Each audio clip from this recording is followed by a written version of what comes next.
friends. I'm going to read The Bravest Fish by Matt Buckingham today. Far below the waves, a little fish named Stanley lived with his school. They were the brightest, sparkliest fish of the deep, dark sea. One morning, Stanley woke up late.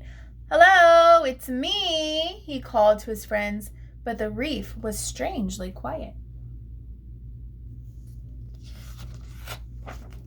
Suddenly, Stanley remembered that today was the day his school swam to the cooler waters for the summer.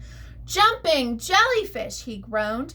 He hurried to the meeting point as fast as his fins could carry him. But no one was there. He looked around. He saw a bright light. They haven't gone far," he said, and he raced toward the glow.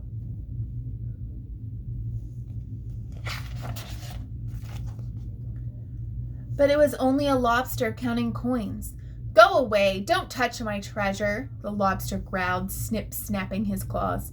"I'm looking for my friends," said Stanley. "Fish," the lobster grumbled. "Those others were in such a hurry to find someone, they upset my coins."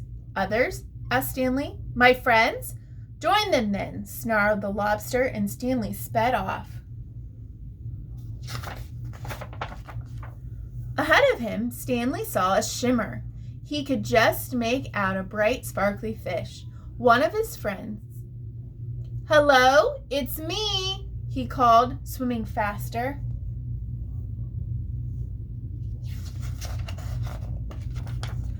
Clonk! Stanley crashed head first into something hard. "Jumping jellyfish," he cried. It wasn't one of his friends at all, but his own reflection in the shiny pearl. Stanley rubbed his bumped nose, feeling a little dazed. He didn't notice the dark shape coming up behind him. When he turned around, Stanley found himself staring straight into the mouth of a huge shark. "Ah!" Stanley shrieked. Over coral and under weeds, he sped with the shark, snapping at his tail. Finally, Stanley saw a small hole in a rock below. He dived down inside just to miss being gobbled up.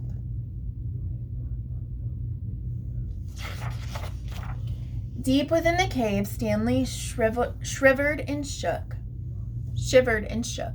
He felt sad and lonely. He was beginning to think he'd never see his friends again.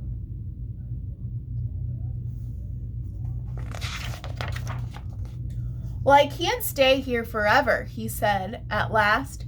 Stanley poked his head out of the cave to see if the shark had left. "Jumping jellyfish," he squealed. The sea was a golden orange, glowing and glittering. It was the most wonderful sight he had ever seen because there in front of him were his friends. "Hello, it's me," he called. "Stanley," his friends cheered. "Where have you been? We've been looking all over for you." Stanley told them his adventures as they swam off in one bright, sparkly, happy school.